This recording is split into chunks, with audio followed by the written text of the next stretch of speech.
আপনাদের এই সমাজে সুদ আছে না নাই? এখন কিন্তু সুদের ওয়াজ করলে ইমাম সাহেবের চাকরি থাকে না। আমি কি একটু সুদ নিয়ে কথা বলবো? সবাই শুনতে রাজি? দাড়ি আছে, টুপি আছে, পাগড়ি আছে, লম্বা পাঞ্জাবি আছে, আবার আজান দিলে মসজিদে সবার আগে যায়ও, কিন্তু আইসা আবার সুদের টাকা গণনা নিয়ে ব্যস্ত থাকে। আছে না নাই? এরকম লোক আসেনি আপনাদের এখানে? বন্ধুরে আমার, হযরত আবু হুরায়রা রাদিয়াল্লাহু তাআলা আনহু থেকে হাদিস বর্ণিত, আমার নবী, আপনার নবী, তিনি বলেছেন সুদের 70টা স্তম্ভ রয়েছে। কয়টা? 70। আরে কথা বলেন না, কয়টা? মানবেন না মানবেন সেটা আপনি বাড়ি গিয়ে সিদ্ধান্ত করবেন, কিন্তু আগে আপনাকে শুনতে হবে সুদের কয়টা স্তম্ভ। রেল আকসামের মানুষ টাকার পাহাড় গড়ার জন্য বন্ধু পাগল হয়ে গেল। সুদের 70টা স্তম্ভ, সবচেয়ে ছোটটা হলো তার মাকে বিবাহ করা। এর চেয়ে বড় জঘন্য পাপ আর আসেনি? আপনারা হয়তো অনেকে কি করতে পারেন, আপনারা হয়তো চমকাতে পারেন যে হুজুর জীবনে তো কেউ এই ওয়াজ করে নাই, এই জন্য বন্ধু মোবাইলে করে দলিল নিয়ে এসেছি। কারণ এখন কিন্তু টেনশন করেওয়ালা মুসল্লি মসজিদে মাদ্রাসায় মাহফিলে বেশি, ঠিক না ঠিক? ইমাম সাহেব কি বললো সেটাকে নিয়ে সমালোচনা করার জন্য টেনশন। এর মধ্যে সবচেয়ে 70 নাম্বারটা হলো সুদের মাধ্যমে যে টাকা উপার্জন করলো সে যেন তার গর্ভধারিণী মাকে বিবাহ করলো। বন্ধুরে আমার, সুদের মাধ্যমে যে একটি টাকা উপার্জন করলো, কয় টাকা? সুদের মাধ্যমে যে একটি টাকা উপার্জন করলো সে যেন তার মায়ের সাথে 36 বার যেন জিনা করলো। বুখারী শরীফের মধ্যে এসেছে হাদিস কারাম, কেউ যদি বন্ধু 9 টাকা তার পকেটে আছে হালাল, আর 1 টাকা বন্ধু দিয়ে সে 10 টাকা মিলালো, লাস্ট যে 10 টাকা মিলিয়েছে এই লাস্টের 1টা টাকা বন্ধু সুদের টাকা। কিসের? এই 1টা টাকা সুদের টাকা 9 টাকার সাথে যুক্ত করে, ধরেন আমার এই পাঞ্জাবিটার মতো একটা পাঞ্জাবি অথবা একটা শার্ট অথবা একটা গেঞ্জি, এই ধরনের পোশাক কিনে বন্ধু সে নামাজ পড়লো, কিয়ামত পর্যন্ত নামাজ পড়তে পারবে, তার আল্লাহর দরবারে তার নামাজ কবুল হবে না। জোরে জোরে বলেন না নাউজুবিল্লাহ। একই জায়গায় একই মাঠে ফয়সালা হবে, আদান প্রদান হবে, এটা সুদ হবে না। আর না হয় বন্ধু পরক্ষণে লেনদেন হবে, এটা দিয়ে ওটা, এগুলো সবগুলো বন্ধু সুদ। আল্লাহর হাবিব বলেছেন কিয়ামতের পূর্বক্ষণে পৃথিবীর এমন একটা অবস্থা হবে মানুষ সুদ খাবে না, সে সুদ খাইতে চাইবেও না, কিন্তু সুদের বালিকণা পর্যন্ত তার গায়ে এসে পড়বে। সুদের প্রচার প্রসার এত বেশি বৃদ্ধি পাবে, নাউজুবিল্লাহ। আরো জোরে বলেন না নাউজুবিল্লাহ। সামুর ইবনে জুনদুব রাদিয়াল্লাহু তাআলা আনহু থেকে বন্ধু একটা হাদিস বর্ণিত। এই হাদিস শরীফটা অনেক লম্বা, এটার মধ্যে নবী স্বপ্নের ব্যাখ্যা দিলেন। নবী স্বপ্নের ব্যাখ্যা দিতে গিয়ে এবার আমার নবী সরকারে মদিনা উনি স্বপ্নের ব্যাখ্যা দিতে গিয়ে বললেন, আমার কাছে ফেরেশতারা আসলো, আমাকে বলল চলুন। আমি চলতে থাকলাম, চলতে চলতে অনেকগুলো ঘটনা বন্ধু, সেই দিকে যাব না, এমন একটা দৃশ্য আমি দেখতে পেলাম, একটা নদী দেখতে পাইলাম আমি, রক্তের নদী। কিসের? রক্তের নদী।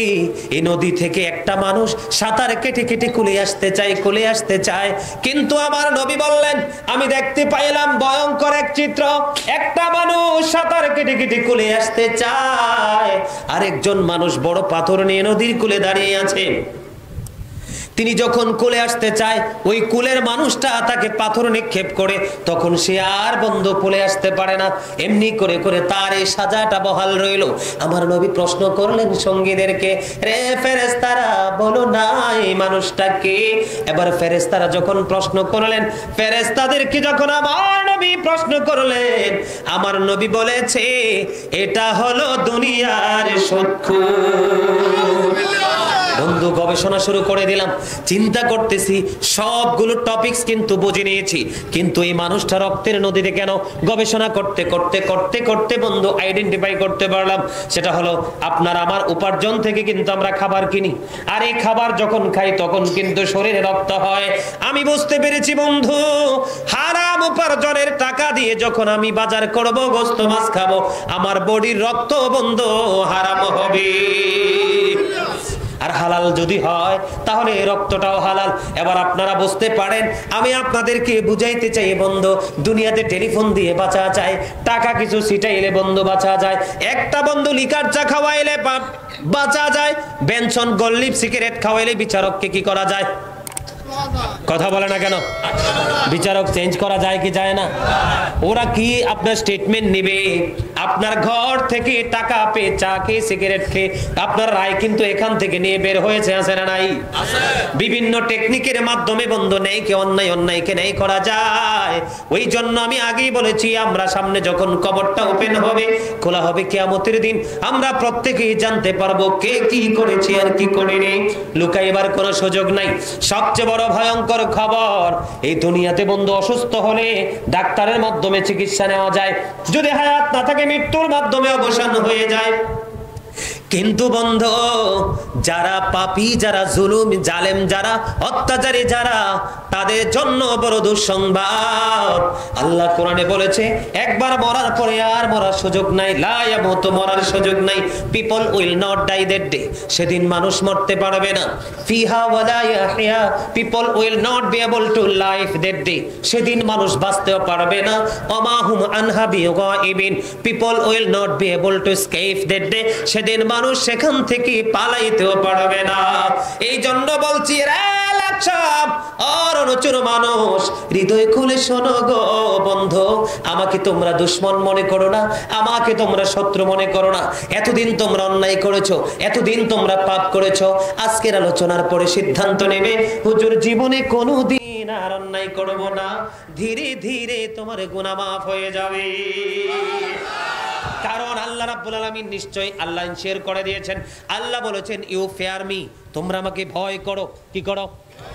আল্লাযীনা আমানু, যারা ঈমান এনেছে, ওয়া কানু ইয়াত্তাকুন, এবং তাকওয়া অবলম্বন করেছে, লাহুমুল বুশরা, তাদের জন্য সুসংবাদ, ফিল হায়াতিদ দুনিয়া ও ফিল আখিরাহ, দুনিয়ার জীবনে এবং পরকালের জীবনে। জোরে জোরে বলুন না সুবহানাল্লাহ।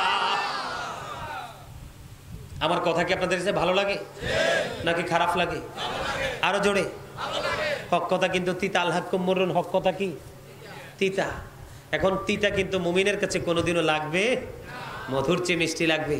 আর যারা একটু উল্টা পাল্টা করে তাদের কাছে একটু তিতা লাগবে, লাগলে একটু ধৈর্য ধরে বসেন, শেষ পর্যন্ত ফয়সালা কিন্তু শেষে আসবে, ঠিক না? সাপোর্ট দেওয়ার সঙ্গে সঙ্গে তুমি ইসলাম থেকে খারিজ হয়ে গেছ। জোরে জোরে বলেন না নাউজুবিল্লাহ, আরো জোরে বলেন না নাউজুবিল্লাহ। তাহলে এই জায়গাগুলো আমাদের এই জায়গা থেকে বের হওয়ার দরকার আছে না নাই? আরো জোরে বলেন, এই জায়গা থেকে বের হওয়ার দরকার আছে না নাই? বন্ধুরে আমার, অন্তরের যে পবিত্রতা, অন্তরের পবিত্রতা অন্তরেই থাকে। তবে এই দৃষ্টি শক্তি যদি ভালো দিকে থাকে, অন্তরের পবিত্রতা ওর বন্ধু টেকসই থাকে। আপনার দৃষ্টি যদি অন্যত্রে চলে যায়, কোথায়? আল্লাহর হাবিব বলেছেন, বন্ধু এদিকে তাকান, আল্লাহর হাবিব বলেছেন, পৃথিবীর অবস্থা যখন ইসলামের প্রতিকূলে চলে যাবে, তোমরা দিন দুনিয়ার কাজ ছাড়া বাসা থেকে বের হইও না। কারণ বন্ধু, চোখের পাপ হলো দেখা। চোখের জিনা কি? কথা বলে না, চোখের জিনা কি? আপনি যখন কোনো জিনিস, নোংরা জিনিস চোখে দেখবেন, তখন কিন্তু টস করে এটা আপনার কলবে চলে আসবে। যখন আপনার কলবে এসে ঠাঁই হবে, তখন কিন্তু নফসের নোংরামি শুরু হয়ে যাবে, ঠিক কিনা বলেন? এই জন্য হযরতে আবু সাঈদ খুদরি রাদিয়াল্লাহু তাআলা আনহু থেকে একটা হাদিস বর্ণিত, তিনি বলেছেন, বন্ধু আল্লাহ রাব্বুল আলামিন আমাদেরকে জিনার মতো অবৈধ যৌন সঙ্গম থেকে বাঁচার জন্য, বেঁচে থাকার জন্য বলেছেন। এই অবৈধ কাজে লিপ্ত হওয়ার জন্য তিনি নিষেধ করেছেন। বর্তমানে বলৎকার আছে না নাই? কথা বলে না কেন? জিনা আছে না নাই? সমকামিতা আছে না নাই? বিশেষ করে বন্ধু, বাংলাদেশে কিছু মাদ্রাসা বের হয়েছে, ওই মাদ্রাসাতে বন্ধু ছোট্ট ছোট্ট ফুলের মতো বাচ্চারা, ওই যে বন্ধু ইয়াজিদ বাহিনীর তাণ্ডব যেমনি চালিয়েছিলেন 61 থেকে 63 পর্যন্ত, ঠিক কিনা বলেন? এই রকম ভাবে এখনো কিন্তু ইয়াজিদের দোসর আছে না নাই? আমাদের বাংলাদেশের বিভিন্ন জায়গায় জায়গায় দেখবেন ছোট ছোট মাদ্রাসা, এরা বলে আমরা যোদ্ধা জেহাদ করি। এদের অত্যাচারে অনেক যুবক কিন্তু তাদের লালসার শিকার হয়। কথা বলেন না কেন? জোরে আমার কথা ভালো লাগে না? এগুলো তো বাস্তব কথা, এগুলো তো জানতে হবে আপনাদেরকে। না জানলে কোথায় কি করবেন? আমি কিন্তু আপনাদেরকে এখন আত্মায় ঢুকছি। কোথায় ঢুকছি? প্রথম কিন্তু সামরাটটা দিয়ে শুরু করছি, ঠিক না? উজু গোসল প্রথম কোনটা দিয়া, এরপরে কোনটা দিয়া? আত্মা। এখনো কিন্তু আত্মার মধ্যে আছি, ঠিক না? ঠিক। এখন আত্মার মধ্য থেকে বের হয়ে যাব কিছুক্ষণের মধ্যে। শুধু একটা দুইটা হাদিস আপনাদেরকে শোনাবো। জিনা থেকে, অন্যের বিবির সাথে জিনা করা থেকে বাঁচতে হলে আপনাদেরকে দুইটা হাদিস দুই পক্ষ থেকে শোনাবো। একটু মন দিয়ে শুনবেন, কারণ লম্বা আলোচনা করব। আবু সাঈদ খুদরি রাদিয়াল্লাহু তাআলা আনহু থেকে হাদিস বর্ণিত। তিনি বলেছেন, একটা পুরুষ আরেকটা পুরুষের লজ্জাস্থানের দিকে তাকাবে না। শিক্ষা দিয়েছেন কে? আমার নবী। কে? আমার নবী বলেছেন, একটা পুরুষ আর একটা পুরুষের লজ্জাস্থানের দিকে তাকায়ও না। একটা নারী আর একটা নারীর লজ্জাস্থানের দিকে তাকায়ও না। তিনি বলে দিয়েছেন, এক যুবক আরেক যুবকের সাথে এক কাঁথার নিচে ঘুমায়ও না। একটা নারী আর একটা নারীর সাথে এক কাঁথার নিচে ঘুমায়ও না। জোরে জোরে বলেন না একবার আল্লাহু আকবার। নোংরামি থেকে বাঁচার জন্য সহজ উপায়। আল্লাহর হাবিব যাদেরকে কাল কিয়ামতের দিন, আল্লাহর হাবিব বলেছেন, আল্লাহ রাব্বুল আলামিন যাদেরকে কাল কিয়ামতের দিন ক্ষমা করবে না, এর মধ্যে একজন হলো বন্ধু বৃদ্ধ বয়সে নিজের বউ আছে, বাচ্চা আছে, থাকার পরেও অন্যের বিবির সাথে ব্যভিচার করে।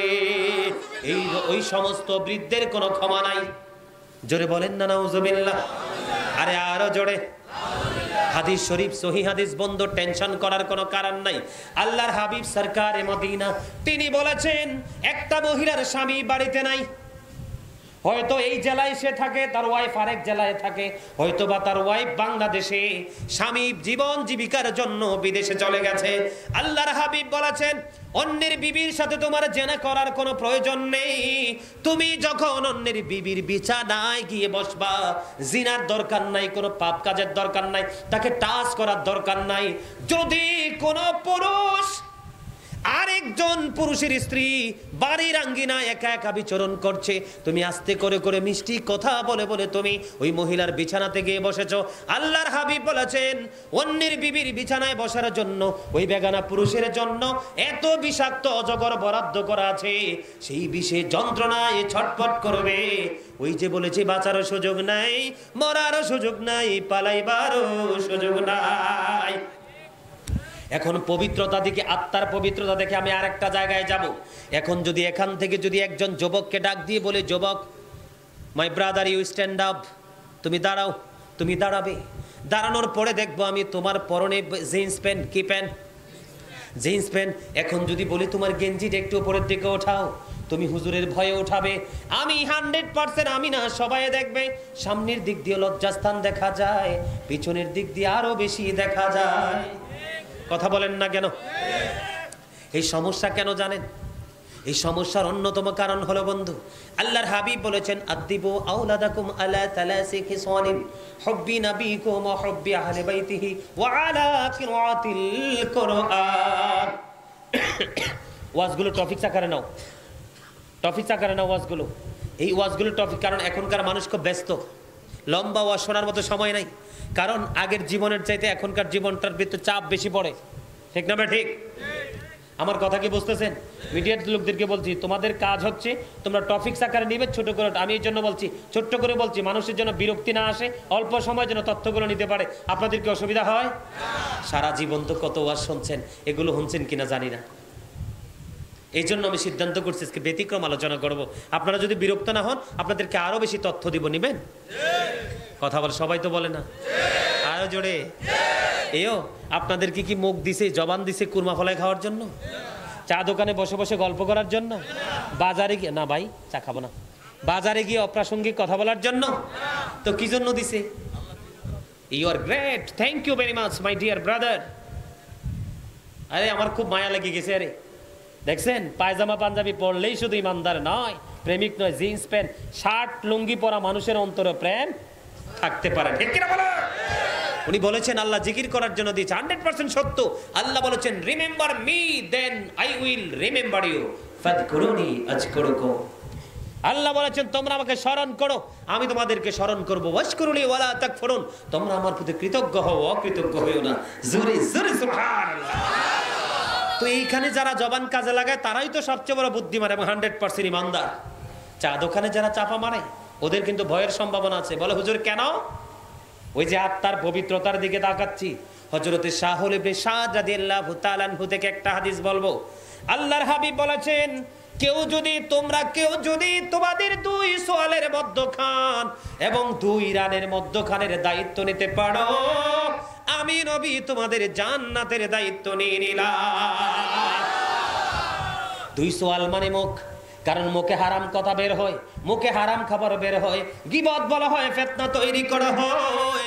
এই জন্য নবী বলেছেন মুখের দায়িত্ব নিতে পারবা, আমি তোমার জান্নাতের দায়িত্ব নিয়ে নেব। আর নফসের কারণে মানুষ 2 রানের মধ্যখানে নারী পুরুষের থাকে লজ্জাস্থান। লজ্জাস্থানের কারণে মানুষ গোপনে গোপনে অন্যায় করে, পাপ করে, ও বন্ধু নোংরা কাজে লিপ্ত থাকে। এই জন্য নবী বলেছেন 2 সোয়ালের মধ্যখান তার মানে মুখ, 2 রানের মধ্যখান তার মানে লজ্জাস্থান। 2 জায়গার দায়িত্ব যদি কেউ নিতে পারো, আমি নবী তোমার জান্নাতের দায়িত্ব নিয়ে নিব। মনে রাখবেন, আল্লাহর হাবিব আরো বলেছেন, হাসতে হাসতে মানুষ এমন পাপ করে মাশরিক থেকে মাগরিব পর্যন্ত জাহান্নামের দিকে এগিয়ে যায়। তার মানে পৃথিবীর এক প্রান্ত থেকে আরেক প্রান্ত পর্যন্ত জাহান্নামের দিকে এগিয়ে যায়। এই জন্য কথা বলার সময় চিন্তা করে বলতে হবে। মনে রাখবেন, যেখানে দেখবেন বেগান একটা পুরুষ আছে, বেগান একটা নারী আছে, তখন মনে করবেন এখানে 3rd পারসন হলো শয়তান। তার কাজই হলো নোংরামিতে ধাবিত করা, কারণ সে তো জান্নাত দেখেছে, অবর্ণনীয় সুখের জায়গা, আর জিন্দেগিতে যেতে পারবে না। এজন্য সে চায় আল্লাহর প্রিয় বান্দা জান্নাতে যেন না যাইতে পারে। জোরে বলেন নাউজুবিল্লাহ, আরো জোরে। আর আমি আমার মা বোনদেরকে বলবো, যার স্বামী সরকারি চাকরি করে অন্য জেলায় থাকে, যার স্বামী বিদেশে থাকে, হাদিস শরীফ দ্বারা প্রমাণ, আমার নবী বলেছেন সেই স্ত্রী যেন সুন্দর জামা কাপড় না পরে, ঠোঁটে যেন লিপস্টিক না দেয়, ভালো করে ডিজাইনেবল করে যেন সাজ না দেয়, তারা যেন বোরকা ছাড়া ঘর থেকে বের না হয়। কারণ আল্লাহ কোরআনে বলেছেন, ওয়াকরনা ফি বুয়ুতিকুন্না ওয়ালা তাবাররাজনা তাবাররুজাল জাহিলিয়াতিল উলা। জাহিলি যুগের নারীদের মতো বেপর্দা থাকতে নিষেধ করেছে, তাদেরকে পর্দা থাকতে বলেছে, রূপ যেন অন্য কেউ দেখতে না পারে সাবধান করেছেন কে? এবার আসেন, বর্তমানে যুবক ছেলেদেরকে নিয়ে কেন মেয়েরা এত বেশি পাগল, আবার মেয়েদেরকে নিয়ে যুবকদের কেন এত ইন্টারেস্ট? মেয়েরাও তার লজ্জাস্থান ঢাকে না, ছেলেরাও তার লজ্জাস্থান ঢাকে না। পর্দা শুধু নারীর জন্য নয়, পর্দা কিন্তু পুরুষের জন্য। আল্লাহ কোরআনে বলেছেন, আদম সন্তানের জন্য 3 শ্রেণীর পোশাক দিয়েছেন। কয় শ্রেণীর? কথা বলে না কেন? ইয়া বানি আদম কদ আনজালনা আলাইকুম লিবাসান ইউয়ারি সাওআতিকুম ওয়ারিশান ওয়া লিবাসুত তাকওয়া যালিকা খায়র। আল্লাহ কোরআনে বলেছেন 3 ধরনের পোশাক। কয় ধরনের? একটা হলো লজ্জাস্থান ঢাকার পোশাক, প্রতিদিন যেটা পরি। 2 নাম্বার হলো সাজগোজের পোশাক। 3 নাম্বার হলো তাকওয়ার পোশাক। ছোট্ট করে একটা টপিক বানিয়ে দিব আপনাদেরকে। বন্ধুরে আমার, আল্লাহ রাব্বুল আলামিন কিয়ামতের দিন যাদেরকে ক্ষমা করবে না, যাদেরকে দয়া করবে না, যাদের উপর কোনো ইহসান থাকবে না, তাদের মধ্যে 1 নাম্বার হলো যারা অহংকার করে করে টাকনোর নিচে ঝুলি ঝুলি পোশাক পরে। জোরে জোরে নাউজুবিল্লাহ। অহংকার বুঝেননি? আল্লাহ ডাজন্ট লাইক দ্য প্রাউড। আল্লাহ অহংকারীদেরকে পছন্দ করে না। কারণ আপনার আমার কাছে অহংকার করার কোনো সুযোগ, আপনি আমি কতদিন থাকবো সেটাই তো জানি না, অহংকার করবো কি নিয়ে? অহংকার একমাত্র সাজে কার? অহংকার হলো আল্লাহর কুদরতি চাদর, এই চাদর ধরে যে টান দিবে তার জন্য জাহান্নাম বরাদ্দ। তার মানে আপনি অহংকার করলেন মানে আল্লাহর চাদর ধরে টান দিয়েছেন। আমি বন্ধু কাল ক্ষেপণ করতে চাই না, সময় ক্ষেপণ করতে চাই না, ছোট্ট করে বলছি, বিশেষ করে ইয়াং ম্যান যারা, যুবক ভাই যারা আছো, তোমাদেরকে বলছি বন্ধু, হৃদয়ের জানালা খুলে তোমরা সবাই শোনো, যেই দুনিয়া নিয়ে পাগল এই দুনিয়া আসল নয়। আসল জীবন তোমার জন্য অপেক্ষা করে মরার পরে। উত্তম পোশাক হলো কোনটা? তাকওয়ার পোশাক। সেই পোশাকটা এই দিক দিয়ে নাভি বরাবর অথবা